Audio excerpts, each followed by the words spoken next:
So, good morning again. Just makes you want to keep on bouncing. So we're going to talk today about supply and substance and supply in relation to our theme for this month on prosperity and abundance.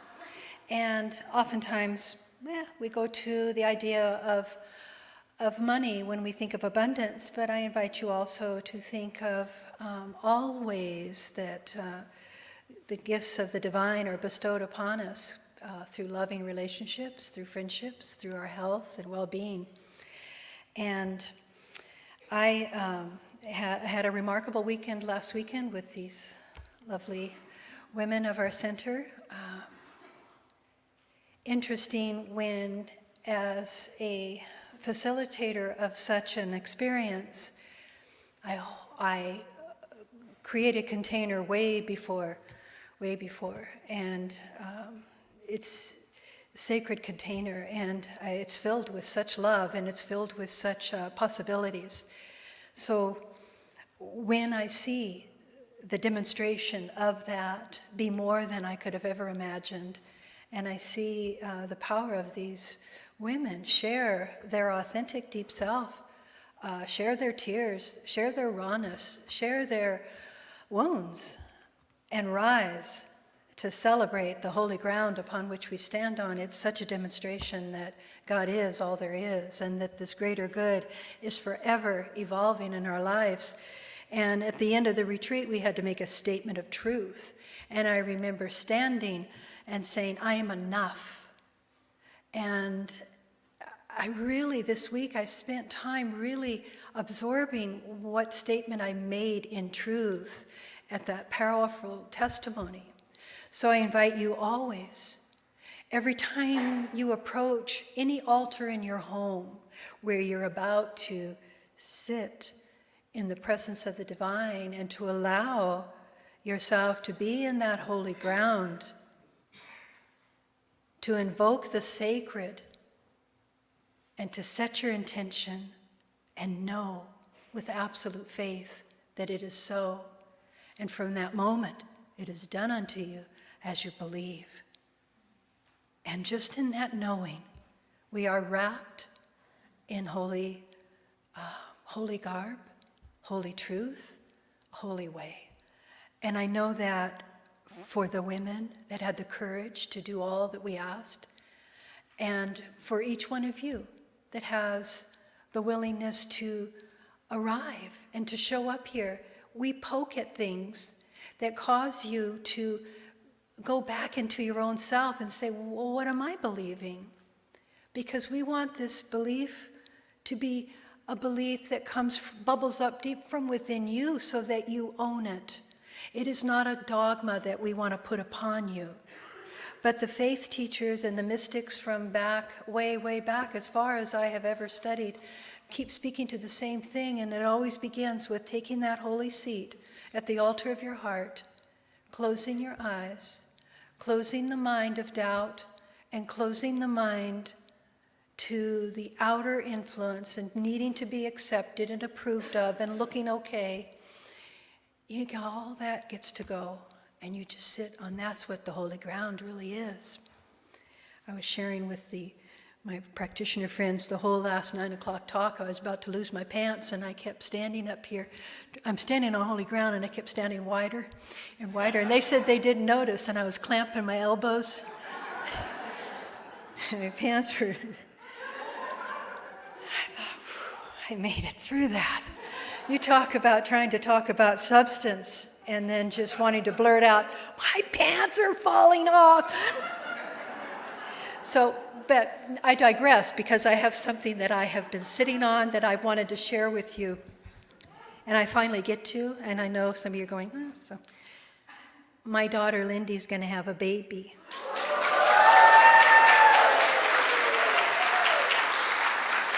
She's going to have a baby boy in April. And I wasn't allowed to say anything. Here's a child that told me all her life, I'm not going to have any children, Mom. Okay. It's okay, it's your decision. And clear up until we were going to go to our vacation this year. She made sure she could tell Charlie and I that they decided to stop the birth control, and I thought, wow. And 1 month later, I'm getting a little picture of this little sonogram of this little... And I'm like, I get to be a grandmother, and I thought I would never get to experience that. And we would still invite prayers of support for our other daughter Sarah that's trying. So my joy is touched by her still trying. So I have two daughters, and Sarah wants children. So let us want to know that with her, that is so. Yes. So I get to boast and bore you in talks about 2 grandchildren. Anyway, I'm excited about that, and I finally get to say it. It's so much fun. So back to the talk about substance and supply. So let me share this. This is from the Dynamic Laws of Prosperity. And think about this with yourself. Another of the shocking truths about prosperity is that thoughts of your mind have made you what you are. Most of you agree with that? Okay, thoughts of what you are. Thoughts of your mind will make you whatever you become from this day forward. The more you realize this, the more you will come to know that the people, places, conditions, and events cannot keep your God-given prosperity and success from you. Nothing can keep that from you. Once you declare to deliberately employ prosperous thinkings as your ally for success, indeed, you will discover that the things, people, and events that have previously worked against you will either begin to work for you and with you, or they will simply fade out. Isn't that awesome? Isn't that reassuring? Like you don't have to keep carrying that baggage of disappointment anymore once you determine that you are going to take the driver's seat of your soul, and to say that all the new people and events will appear before you to help you succeed. That is the power of prosperous thinking. And again, remember, prosperity in regards to financial good, but please know it for your health, for your relationships, for your friends, for your livelihood, for all that you want to experience. It can seem so la-la, woohoo-ish, but when you sit in the principle of that truth, it is done unto you as you believe, and it's told us time and time again. And it's such a reassurance. So we're going to talk a little bit about that. The substance of what we're talking about is all that there is, all this divine knowing, all that made us is the substance. And out of that substance, money was made. Out of money was just an exchange. And there is, we'll share some stories from Lynn Twist, and she talks about the soul of money. There are cultures still to this day that don't deal at all with money. No, and they are so dang happy. Oh my God, I just want to live in their company. It's an exchange only to share good. And that's what we can all do in this world that works for all. And I look forward to the evolving of this good, to allow us to feel that we can share wealth and not feel like anyone's being left out in that. So so that is the supply of the good. There's the substance that's all available to each and every one of us. And then how much do we partake of that? That is the supply. I'll take $1. How much will you take? When somebody says, let me pay for this bill at dinner. Oh, no. Inside you're going, ooh, cool. But you're kind of being like, oh, no, I think you did that last time. You just say, yeah, oh, thank you. I'm not keeping track. This is an abundant universe. Watch those moments. Watch those little moments that we just kind of go, oh, gosh, no. I remember when I was a Methodist going to my Sunday school, and we got those little folders that you put the dimes in. So I did my dusting and put my dimes in. It was so cool to put the dimes in. And then when it reached $20, you had to turn it in. What? Turn it in? That's my allowance. But it goes for God's good. I don't get that. That's mine. And it was such a early on understanding of tithing, of giving, of letting go. And so I had, there's these tiny belief systems of, yipes, pull back, that kind of dwell within us, and we need to just polish those away and know that there's more dimes in the world, Sue. It was okay. I just took some from my sisters. I kind of remember that, just, oops. But it all works out. There is a balance, there is a truth, and Jesus had made the statement that we live in a world of tribulation. He says this, we live in a world of tribulation, but I have overcome the world. And I thought, it's our human condition. We can know these divine truths. We can saturate ourselves with the wisdom of the mystics and be so scholared in the science of mind teaching. And then every now and again we slip. And yet we get right back up because we know that the seed of our soul is for that greater good to unfold for all. So there was this reading here from Eric Butterworth. He says, we experience health and sickness, abundance and lack, joy and sadness, don't we? The tribulations of life. Health and sickness, abundance and lack, joy and sadness. But we also live in the universe, not just we live in Reading or we live on the earth. We live in the universe. So keep reminding yourself, the never-ending galaxies that we live in and the potentiality, the realm of the constancy and the stability of a basic substance. We recognize that this basic substance is what we thrive upon. It can be said there is an allness within every illness. Recently, one of our members here didn't feel well. Right away, the practitioner unit starts their prayer work, and he comes back into wholeness. Always that allness, always that wholeness dwells within him. It's proven itself time and time again. I tell him he has 9 lives. He's just a miracle. But always that sense of health and balance is thriving in him. All the sufficiency is within the appearance of everything. The sufficiency of all good is within all things. And when we can rely on that, we can let go of our tendency to worry. We can let go of the appearance of lack and experience the joy in every moment, even in the moments of sorrow. Joy is right there, right next to it. And we take a breath and we move through what we feel, knowing that that greater idea of joy is right there. So how do we do this? We keep ourselves centered in a realm of wholeness. And though we might experience sometimes we experience less than wholeness, sometimes we feel like we're going through a divided field, but there is nonetheless a dynamic center of wholeness through all things.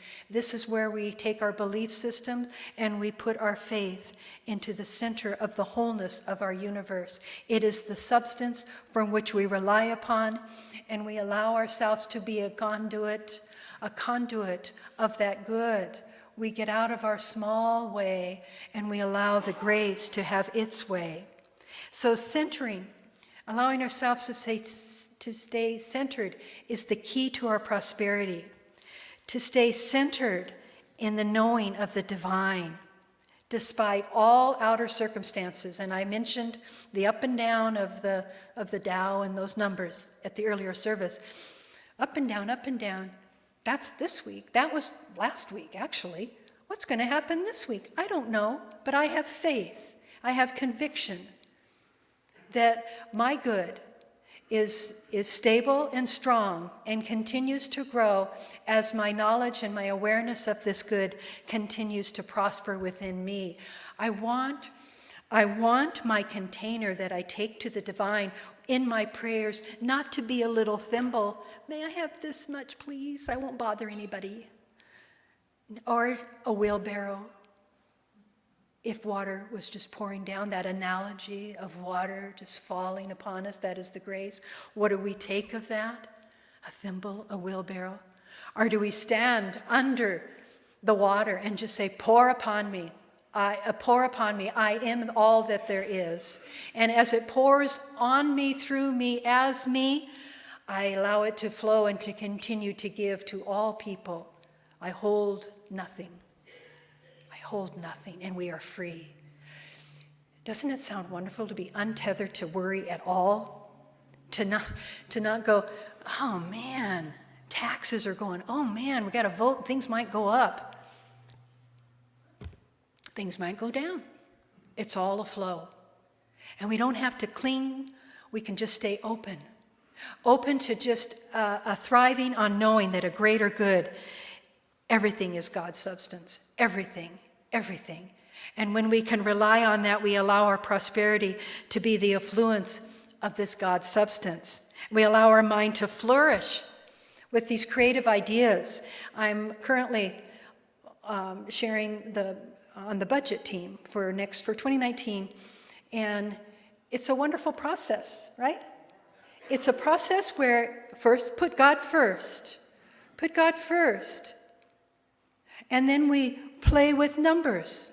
We move numbers here, we move numbers there. We imagine numbers over there. We imagine them not there. And then we think, oh, wait, that was worry, that was shrinking. Let's stay open because we really don't know, but we have this play, right? It's play with divine consciousness for a greater good for our center to prosper and be the grand light in our community that draws all people to their healing and to their knowing and to their truth and to their abundance. As it flows through here, as us, through us, it flows out in and as you out in the community doing your good work. It's exciting. Budget is exciting. Budget can have a limiting idea, or budget can have an expanding, limitless idea. It's how we choose to take our seat at the table and to watch our mind and to watch our way, to watch our word, not fluctuating, but standing in principle and standing in the truth, seeing God as the substance. This opportunity will reveal itself. The blessings will flow. The blessings always flow because we have the feelings of substance. And we know that what we're asking for is only for good, only for good. So, are you sitting on holy ground in the practice of being the gatekeeper of your mind? God can do no more for you than God can do through you. No more for you than God can do through you. So you look, am I in the waterfall? Am I allowing myself just to be washed upon by divine grace? Are my actions, my thoughts, my words, my way, every thought aligned with this truth? Am I shaping my vision and then manifesting it? Am I? And if I'm not, I have to sit longer in my spiritual practice, longer in the silence, longer with the divine, longer at the seat of my soul, and not be subject to the outer influences that poke holes, that try to poke holes, but nothing can penetrate this divine truth, this divine grace, not when you stand on holy ground. So think about this idea of shaping your vision and then manifesting it into form. Eric Butterworth says, I establish myself in the limitless substance of God, and I have abundance. He is synchronizing his consciousness with truth. And some ideas to share on truth. Emmett Fox, refuse to tolerate anything less than harmony. Refuse to tolerate anything less than harmony. You can have prosperity no matter what your present circumstance may be. Man has dominion over all things when he knows the law of being and obeys it.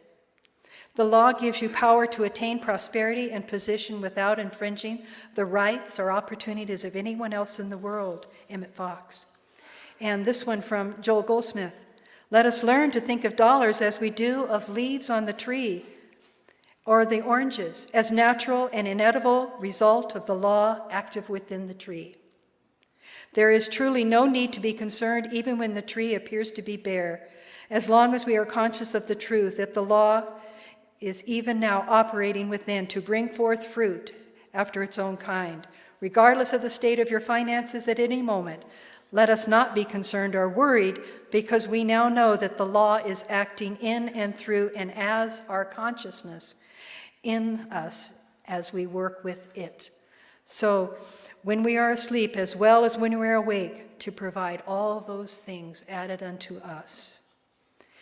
So the truth and the law, your outer world of form and experience, your outer world, think of your world and the forms that you have created in that, and your experience, how you meet it, how is your heart, how quickened is it, does it beat?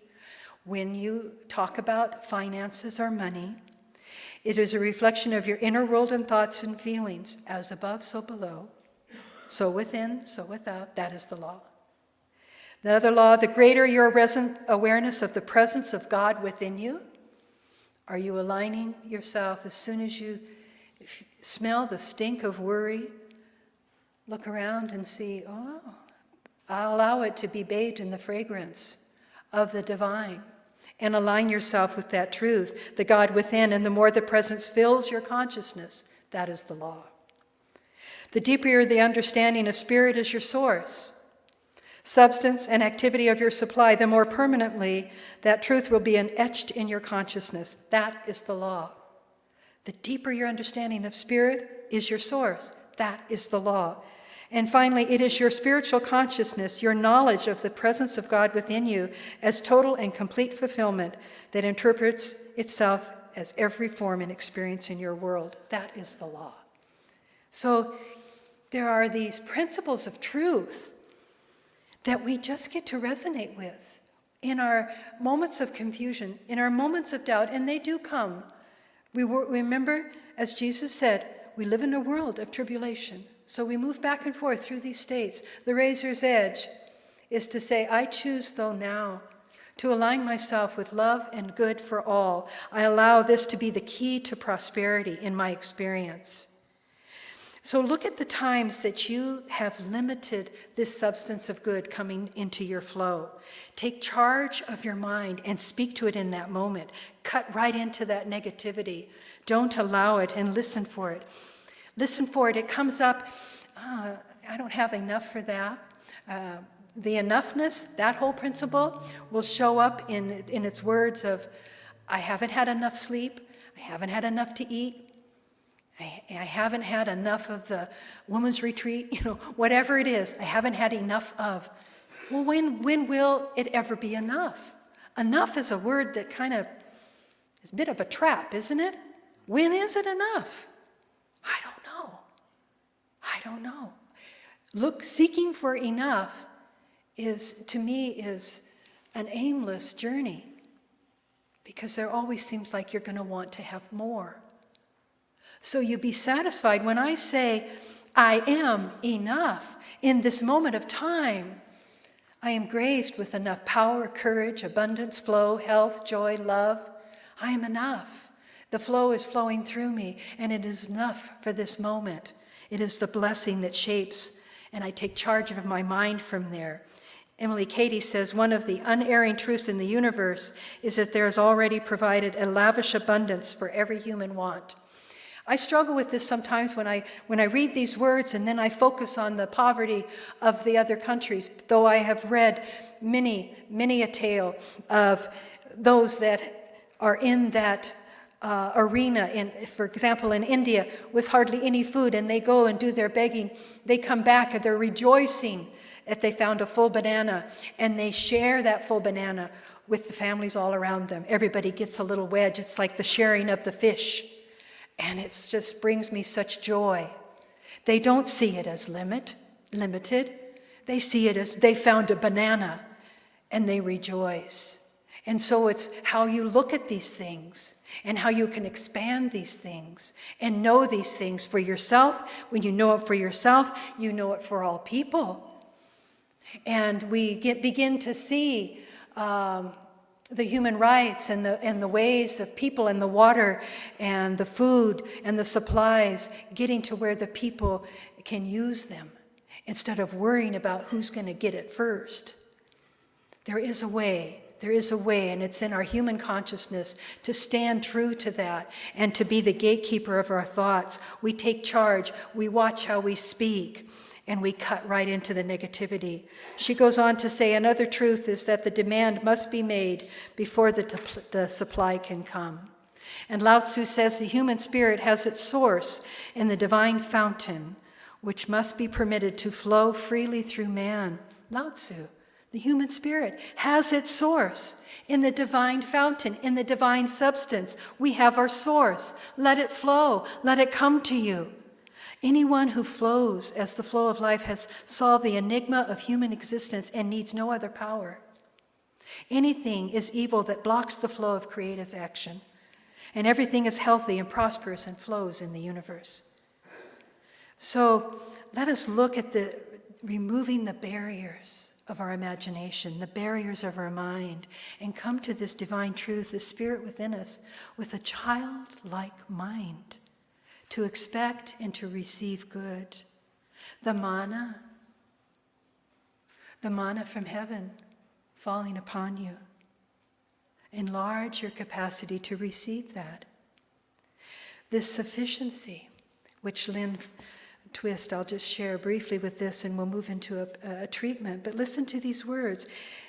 She worked very hard. She was a very powerful woman, very prosperous, but she redesigned all her work to work for the cause of hunger, to go into the indigenous areas and to work with people to bring harmony and balance and wisdom. And so the book is rich with tales of that, the soul of money. And she said, it is an experience, a context regenerate, a declaration, a knowing that there is enough and that we are enough. When we really can sit in the field of abundance and really smile and say, there is enough. There's enough, and we're enough. We can do this. Sufficiency resides in each one of us, and we can call it forward. It is a consciousness, an attention, an intentional choosing in the way we think about our circumstances, our relationship with money. It's about using money in a way that expresses our integrity, using it in a way that expresses value rather than determines value. Get that? Expresses value, how we do it, rather than determining the value. Sufficiency is not a message about simplicity or cutting back and lowering our expectations. It doesn't mean we shouldn't strive or aspire. It's an act of generating, distinguishing, making known to ourselves the power and presence of our existing resources and our inner resource. Sufficiency is a context we bring forth from within and reminds us that if we look around us and within ourselves, we will find what we need. There's always enough. There's always enough. And let's let go. It's a challenge, but let's let go of perceiving the world as a world of lack and take all the energy and our attention to realize that we can truly invest in what we have, that we can find unimagined treasures and a wealth of surprising and even stunning depth and diversity.